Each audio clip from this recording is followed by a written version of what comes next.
Bien, siguiendo con las diferencias binaurales, ahora nos quedaría la diferencia binaural de espectro, que no es más que una versión detallada de la diferencia de intensidad. Esa diferencia espectral ya la podemos ver en este gráfico de diferencia de intensidad que habíamos visto al comienzo.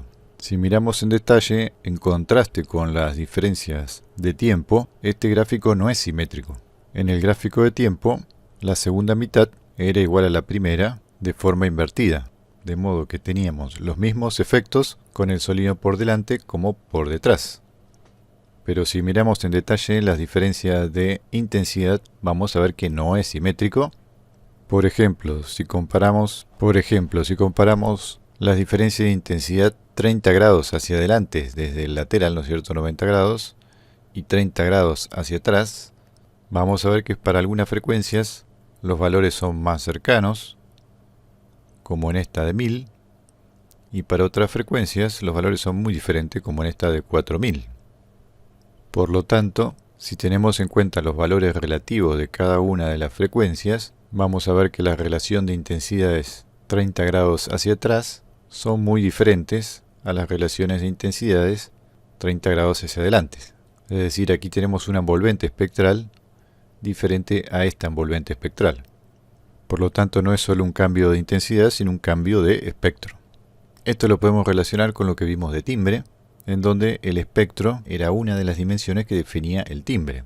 Por lo tanto, esto significa que va a haber una variación tímbrica entre el sonido que está un poco más adelante y el sonido que está atrás.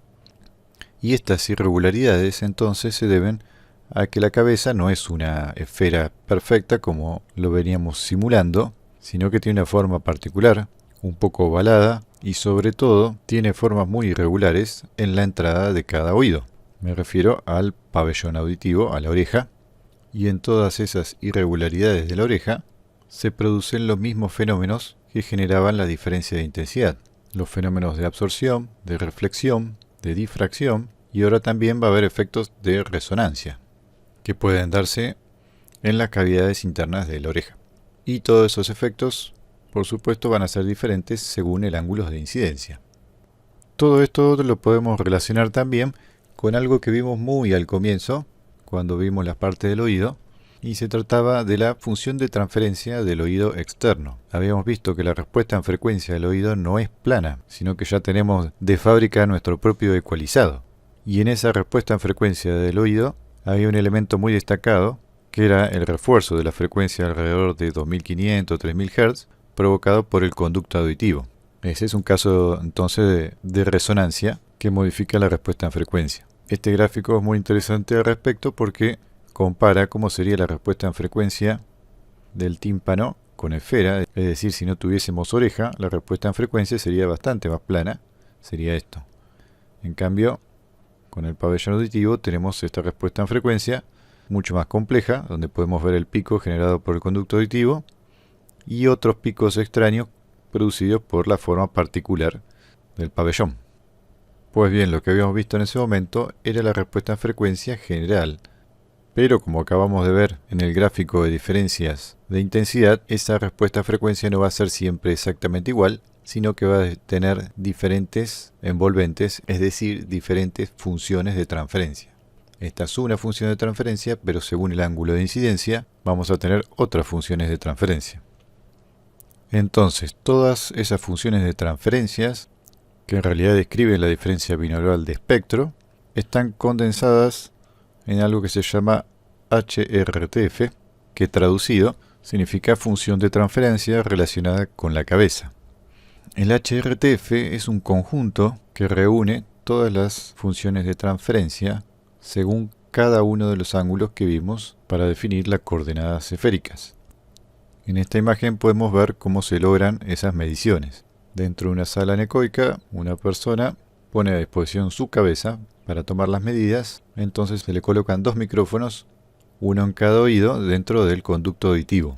Luego, con este dispositivo lleno de parlantitos, pueden reproducir sonidos en los distintos ángulos. Moviendo el arco completo a través de estos ejes, estarían modificando el ángulo de elevación y según el parlantito que suene, estarían definiendo el ángulo azimut.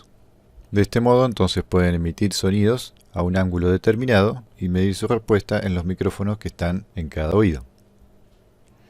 Y como ejemplo tengo esta base de datos gratuita del laboratorio CPIC. Abajo les dejé el link. Es una base de datos con las mediciones de más de 100 personas y para cada persona tiene 2500 respuestas a impulso. Así que como se imaginan es mucho laburo de medición, ¿no? Bueno, todos esos datos están guardados en archivo de formato MATLAB y esta es una aplicación de MATLAB para ver esos datos. Acá arriba vemos la onda de la respuesta a impulso, que no nos sirve demasiado, y por acá abajo sí vemos el espectro de la respuesta a impulso, la respuesta en frecuencia. Aquí está la respuesta en frecuencia del oído derecho y aquí la respuesta en frecuencia del oído izquierdo, para los ángulos indicados por acá. Aquí se indica el ángulo azimut y aquí el ángulo de elevación.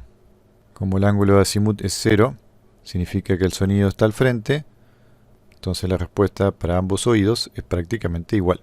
Si modifico el ángulo azimut, vamos a empezar a ver diferencias espectrales. Ahí está. Con el sonido a 45 grados se puede ver claramente que hay una gran diferencia espectral entre un oído y el otro. Esto muestra entonces la respuesta en frecuencia según este ángulo de azimut y según este ángulo de elevación. Y estos gráficos tipo sonograma muestran la respuesta de frecuencia de ambos oídos según el ángulo de azimut y cómo varían las intensidades tanto en frecuencia como en el ángulo de elevación. Los colores claros muestran mayor intensidad y los colores oscuros menor. Así que aquí rápidamente podemos darnos cuenta que este es el oído que está más cerca de la fuente. Y finalmente la línea de puntos que vemos aquí nos está indicando el ángulo de elevación que está mostrando en estos gráficos. Hasta ahora teníamos bien en claro de que había importantes diferencias cuando la fuente variaba según el ángulo del azimut. Provocaba notables diferencias de intensidad entre un oído y el otro, como vemos acá. Si sigo aumentando el ángulo, vamos a tener aún mayor diferencia de intensidad que podemos ver claramente por la intensidad del color de cada sonograma. Pero el otro dato novedoso que podemos observar en estos gráficos es cómo varía espectralmente con el ángulo de elevación. Entonces vamos a poner el ángulo azimut en 0 y ahora podemos observar este sonograma para interpretar las variaciones espectrales que hay en el ángulo de elevación. El ángulo 0, vamos a ponerlo en 0, indica que también el sonido está al frente. Cuando el ángulo llega a 90 es la máxima elevación y la fuente sonora está justo encima de la cabeza. Ahí pueden notar como en el gráfico espectral hay una respuesta bastante plana y se obtiene la mayor intensidad general. Y a medida que aumentamos el ángulo de elevación y llegamos hasta 180, podemos ver una respuesta en frecuencia más parecida a la inicial, aunque de todos modos es diferente. Esta sería entonces la respuesta en frecuencia de un sonido que viene detrás. Lo otro interesante es ver la diferencia entre los individuos. En la imagen anterior veíamos cómo se tomaba las muestras con una persona, pero esa muestra significaba que estaban midiendo la cabeza de esa persona en particular. Y cada cabeza con sus orejas tiene respuesta en frecuencias particulares. Así que la que estamos viendo acá es la respuesta del sujeto 3. Vamos a ver cómo cambia con el siguiente sujeto. Fíjense que las diferencias son notorias.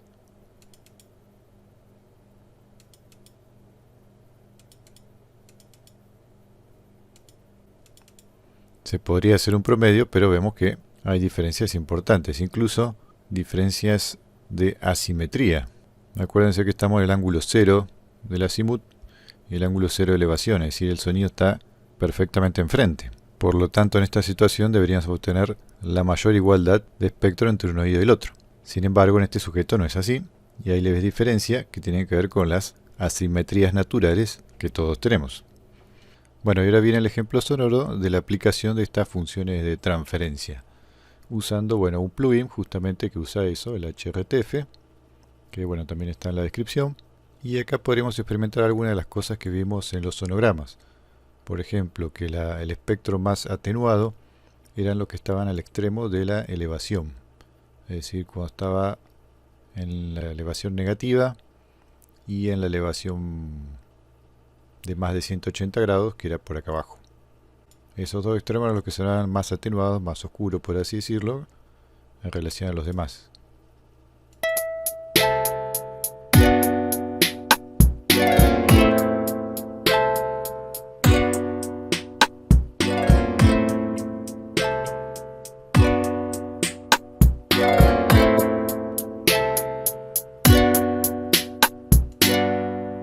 Bien, creo que ahí se nota. Y también podemos probar la diferencia de atrás y adelante, en la cual es mucho más evidente el timbre claro, oscuro, digamos, el claro para el frente y el timbre más oscuro para el sonido por detrás, altamente atenuado por justamente el pabellón de la oreja.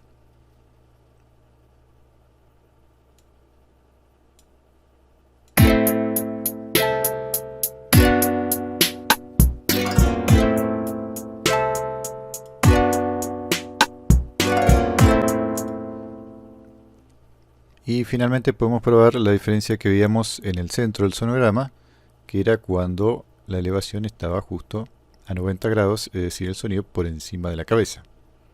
Con respecto a este punto, en el libro de Basso hace una mención interesante. Hace notar que el espectro suena preponderantemente agudo y que tal vez esta asociación con la ubicación de la fuente sea la explicación de por qué decimos que un sonido agudo es alto y un sonido grave es bajo. Entonces vamos a escuchar la diferencia de timbre entre el sonido al frente y el sonido arriba, que suena justamente más brillante.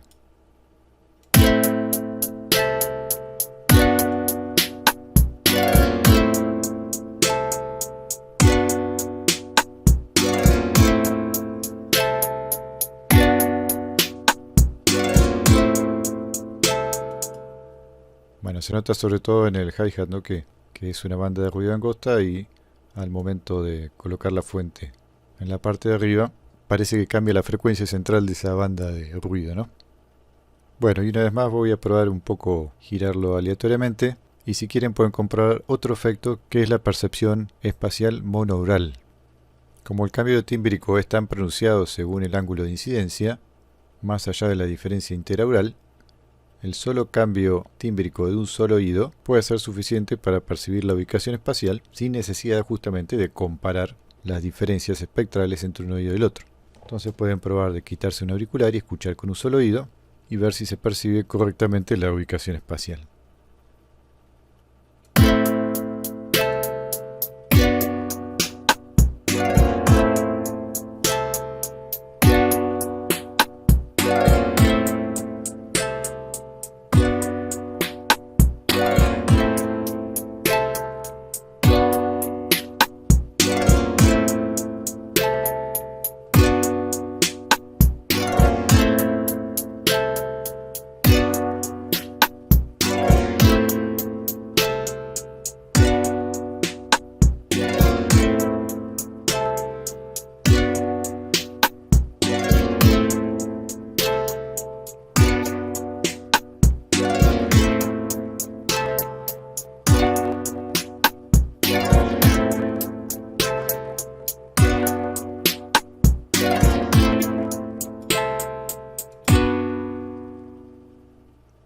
Bien, hasta ahí lo relativo a las mediciones que nos permiten describir y entender la percepción espacial.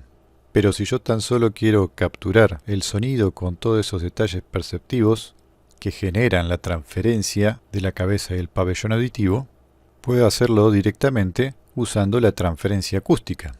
En vez de tomar las mediciones y aplicarlas a un sonido grabado, puedo hacer directamente que ese sonido sea modificado acústicamente con un dispositivo acústico, valga la redundancia, exactamente igual al de la cabeza y el oído.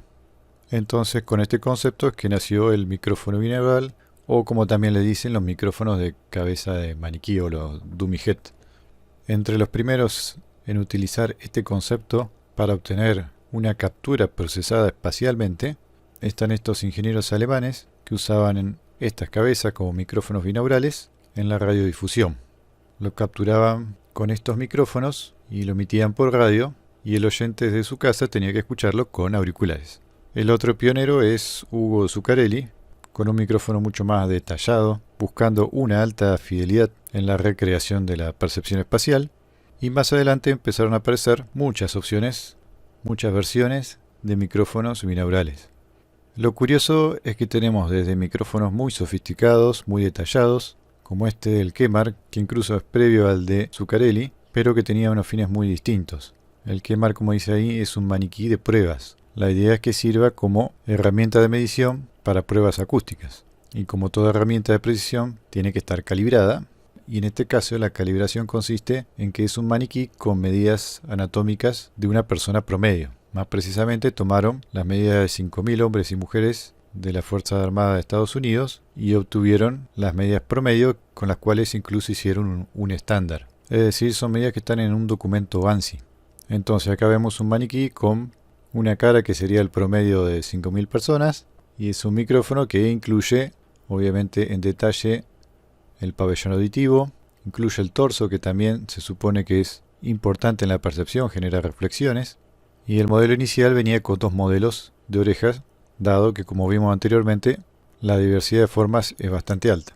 Bueno, y acá también pongo como ejemplo el micrófono de Zuccarelli, dentro de los más sofisticados y precisos. Fíjense, según el detalle, hasta incluyó la trompa de Eustaquio, la cavidad oral, así como las cavidades internas funcionan como resonadores al momento del canto.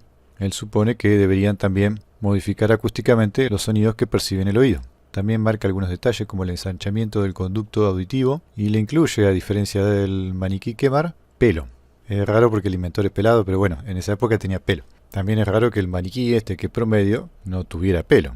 Pero bueno, como les decía, por un lado tenemos maniquíes muy sofisticados con gran nivel de detalle y por otro lado podemos encontrar cosas muy elementales que aún así funcionan. Por ejemplo, este maniquí que está hecho para un trabajo del fin de una carrera de publicidad. Es entendible, no es una carrera de sonido, pero da risa ver lo básico que es simplemente una cabeza de Tergopor con un par de micrófonos atravesados.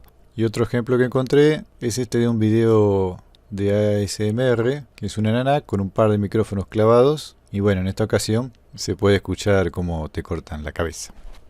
En la descripción está el link, así que pueden probar esa experiencia.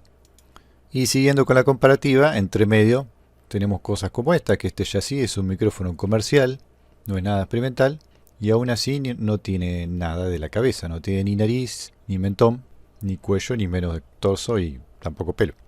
Sin embargo, aparentemente funciona muy bien, hay muchos ejemplos en internet de esto. Y también podemos encontrar cosas intermedias como esto, que es un micrófono binaural de 360 grados, con la intención de acompañar las imágenes de justamente las cámaras de 360 grados.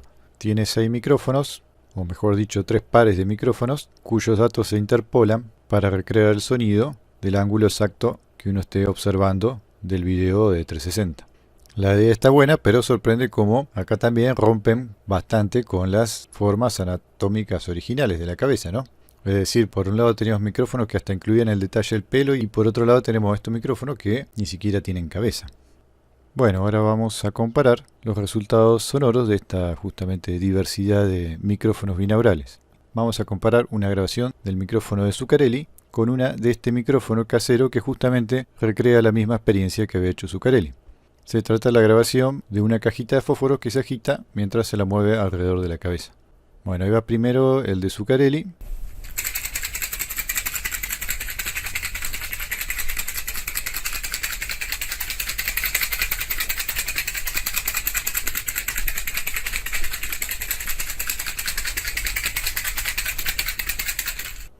Y este otro, que es el micrófono casero, captando la misma situación. ¿Escuchas cómo la caja de cerillas pasa por delante de ti? ¿Cómo pasa de tu oído izquierdo a tu oído derecho? ¿Y si enciendo una? Sabrías cerca de qué oído lo hago. Bueno, efectivamente son diferentes las grabaciones, tienen sonoridades bastante diferenciadas. La de Zuccarelli parece estar un poco más lejano y es más evidente la percepción espacial. Y la segunda parece más paneo que diferencia espectral. Aún así creo que los resultados sonoros no son tan diferentes como las diferencias en los detalles anatómicos de construcción de los micrófonos.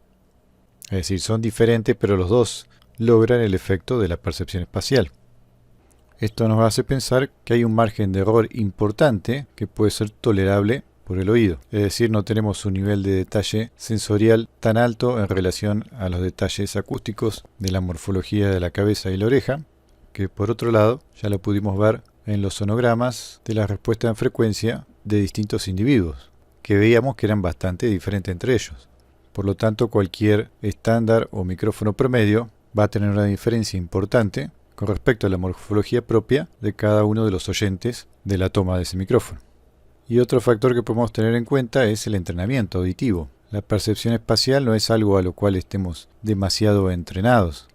Tenemos el entrenamiento de la percepción de sonidos cotidianos alrededor, pero no tenemos ningún entrenamiento musical con respecto a eso, o muy poco, e incluso dentro de los sonidos cotidianos es muy raro tener la experiencia de escuchar un sonido arriba o abajo.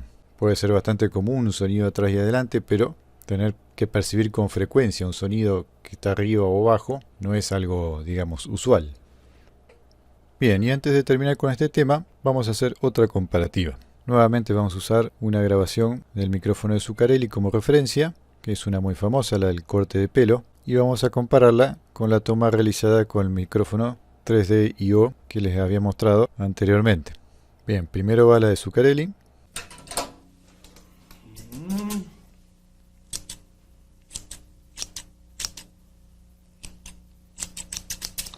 Sí.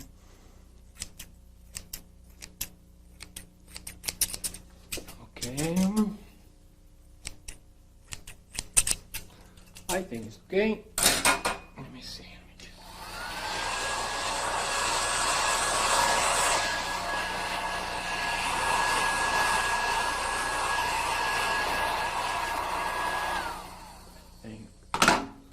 Voila. Y ahora la del micrófono 3D-IO. Let's see. Take a bit of the top. Definitely do the sides. Okay.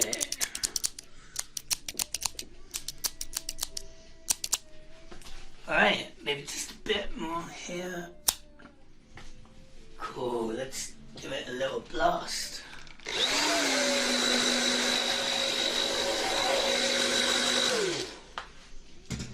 Alright, one last touch up.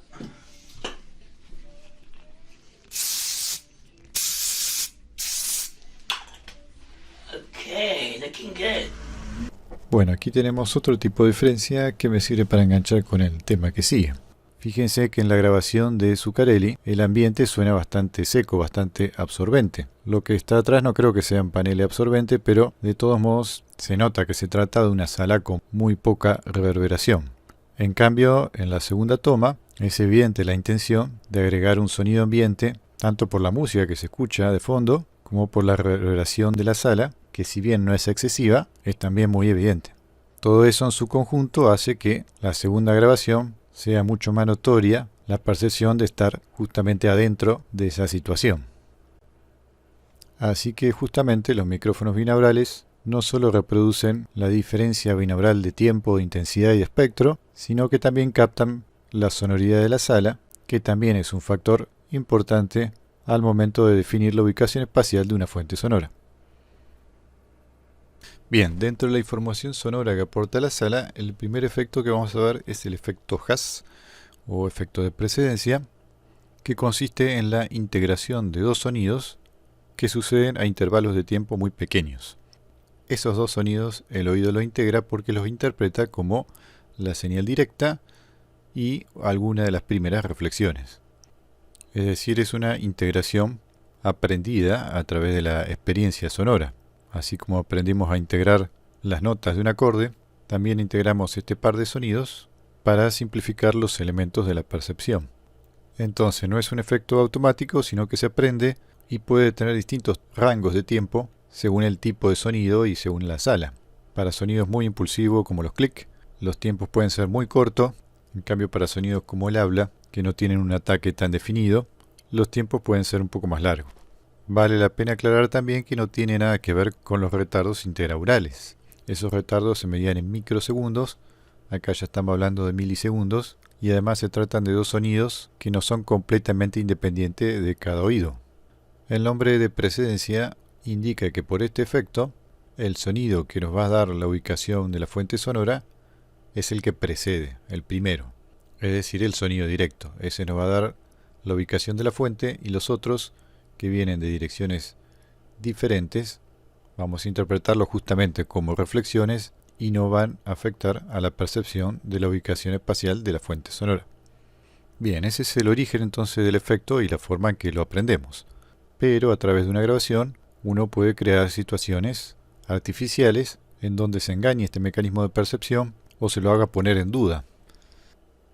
Entonces, este gráfico nos muestra cómo funcionaría el efecto Haas de acuerdo a las situaciones creadas o escuchadas. Las dos variables del efecto Haas serían el retardo entre los dos sonidos, medido aquí en milisegundos, y la diferencia de intensidad entre ellos, medida en decibeles. El segundo sonido, como es la reflexión, naturalmente va a tener una atenuación en sonoridad. Entonces lo normal es que el primer sonido sea fuerte y el segundo sea más débil. Entonces, esta zona A es la zona donde funcionaría correctamente el efecto Haas. Fíjense que a medida que aumenta el retardo, la diferencia en tiempo, tiene que aumentar también la diferencia en intensidad para que podamos integrar esas dos señales en un solo sonido. Si nos alejamos de esas proporciones óptimas o realistas de lo que generaría una sala, aumentando la diferencia de intensidad puede ser bueno que sea inaudible el segundo sonido, y disminuyendo la diferencia de intensidad aparece el efecto de ensanchamiento de imagen. Es decir, el segundo sonido, al ser más fuerte, ya no aparenta ser una reflexión, sino un sonido directo de una fuente sonora más ancha, por ejemplo un coro, en donde la idea es integrar la sonoridad de todas las voces como una sola. Si reducimos aún más la diferencia de intensidad, incluso si hacemos que el segundo sonido suene más fuerte que el primero, entonces ya es muy difícil integrarlos y se genera el eco. Uno percibe los dos sonidos como fuentes independientes. Bueno, y en el libro de Basso nos muestra un ejemplo de cómo aplicar el efecto Haas a un refuerzo acústico. La idea de esta configuración es que el oyente perciba que el sonido proviene de una sola fuente y no de dos parlantes o de dos fuentes. Fíjense, aquí tenemos la fuente principal al frente y el segundo parlante mucho más cerca del oyente que el primero. Si los dos reprodujeran el sonido de forma simultánea, el oyente percibiría un eco. Primero escucharía este parlante y después escucharía este otro. Entonces se le aplica un retardo al segundo parlante para sincronizarlos. Es el correspondiente al tiempo que tarda en viajar el sonido a través de esta distancia. Entonces acá muestra que el parlante 2 tiene un retardo de la señal de 2, que está a distancia, más unos 20 milisegundos. Con el retardo de la distancia quedarían sincronizados y bastaría para que el oyente escuchara un solo sonido. El retardo añadido de 20 milisegundos sería justamente el efecto Haas, que permitiría que el oyente primero escuche el altavoz 1 y 20 milisegundos después el altavoz 2, interpretándolo de esta forma entonces como una reflexión del sonido del altavoz 1. Y como vimos ya en el gráfico anterior, que no está marcado acá, este altavoz 2 debería tener también una atenuación en intensidad. Si no, con 20 milisegundos, ahí está, 20 milisegundos y 0 diferencia de intensidad, o incluso como estaba ahí más cerca seguramente podría ser más intensidad, ya estaría en la zona del eco o el ensanchamiento de imagen. Bien, y los siguientes efectos vienen integrados en un concepto muy interesante que se llama perspectiva auditiva. Así como tenemos la perspectiva visual, que nos permite interpretar la profundidad en una imagen de dos dimensiones, del mismo modo la perspectiva auditiva nos permite percibir la profundidad, es decir, la distancia de la fuente. Tanto en la perspectiva visual como en la sonora, el principal indicio es la disminución de tamaño en lo visual y la disminución de la sonoridad en la fuente sonora. Así que la atenuación por distancia es el primer efecto que nos llama a pensar de que la fuente está lejos. Bueno, este gráfico muestra la aplicación de la atenuación por distancia, que seguramente ya la conocen por acústica, y muestra cómo al proyectarse un frente de onda de una superficie determinada, con la distancia tiene que distribuir su misma energía en una superficie mayor, dando finalmente una cantidad de watt por metros cuadrados menor a la de la distancia cercana. Entonces, si acá teníamos un watt por metro cuadrado, acá vamos a tener un cuarto de watt por metro cuadrado, porque la tenemos que dividir en cada uno de estos metros cuadrados, y acá vamos a tener un noveno de watt por metro cuadrado. Entonces, como les decía, esta atenuación por distancia sería el primer indicio, pero no el único. Necesitamos comparar esta atenuación de intensidad con algo más para realmente saber que es una atenuación de intensidad por distancia y no una atenuación de intensidad por la fuente. Entonces, una de las referencias que nos permite evaluar ese cambio de intensidad es el sonido del campo reverberante. Como sabrán, la intensidad del sonido reverberado dentro de una sala es más o menos homogénea en cualquier punto de la sala, es decir, a cualquier distancia entre el oyente y la fuente. Mientras que el sonido directo sí varía según la distancia, tal como lo muestra en este gráfico. Entonces, ahora podemos interpretar la distancia como la relación entre la intensidad del sonido directo y del sonido reverberado. Aquí pone el ejemplo de cómo esa intensidad sonora no es independiente y no indica solamente la distancia, ya que si tomo este sonido que tiene muy poca diferencia de intensidad entre el directo y el reverberado y lo aumento 6 veces, me va a quedar igual que el sonido a 2 metros de distancia. Pero en este caso yo no voy a interpretar que la fuente se acercó a 2 metros de distancia, sino simplemente que se subió el volumen completo de la fuente sonora que estaba a 5 metros de distancia. Es otra forma de ejemplificar cómo la distancia la definimos por la intensidad sonora, pero más que nada por la relación de esa intensidad con una referencia, en este caso el sonido reverberado. Otra referencia que podemos utilizar son las variaciones tímbricas que tienen las fuentes sonoras de acuerdo a la intensidad sonora que estén emitiendo.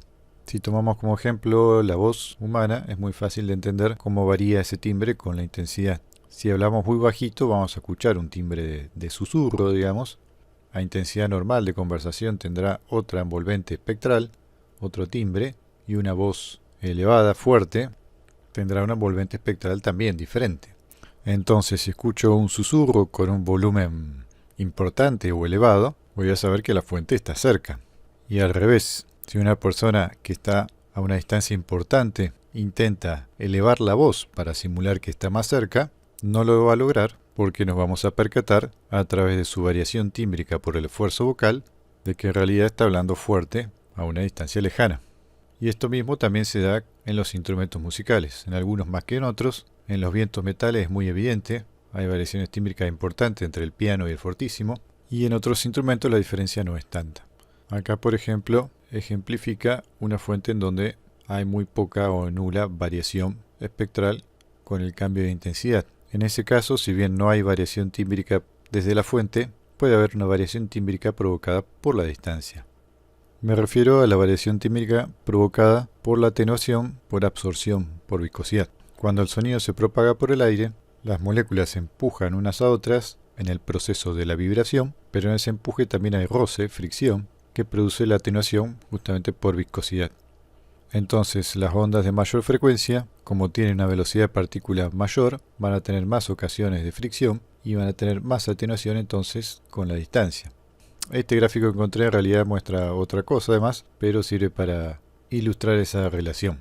Acá muestra la atenuación en decibeles a 30 metros, solamente la atenuación por viscosidad, y vemos entonces como una frecuencia de 10.000 Hz se atenúa casi 7 decibeles a 30 metros, mientras que una de 2.000 Hz se atenúa un poco menos de 2 decibeles. Bueno, y como verán, también lo relaciona con la humedad relativa del aire, que hace que esa atenuación decrezca con el aumento de la humedad. Pero aún así se mantiene la relación de frecuencias. Es decir, siempre las frecuencias más altas tendrán más atenuación por distancia que las frecuencias más bajas. Esto hace entonces que un sonido lejano suene más atenuado en agudos que uno cercano. Un sonido lejano suena más opaco que un sonido cercano. Bueno, y finalmente un dato muy pequeño, ya habiendo cerrado el tema de la perspectiva auditiva, es la percepción del movimiento. Es interesante saberlo al momento de crear un movimiento con la fuente sonora. Hay movimientos muy rápidos que probablemente no sean perceptibles, que uno no escuche el movimiento continuo de la fuente, sino saltos de la fuente.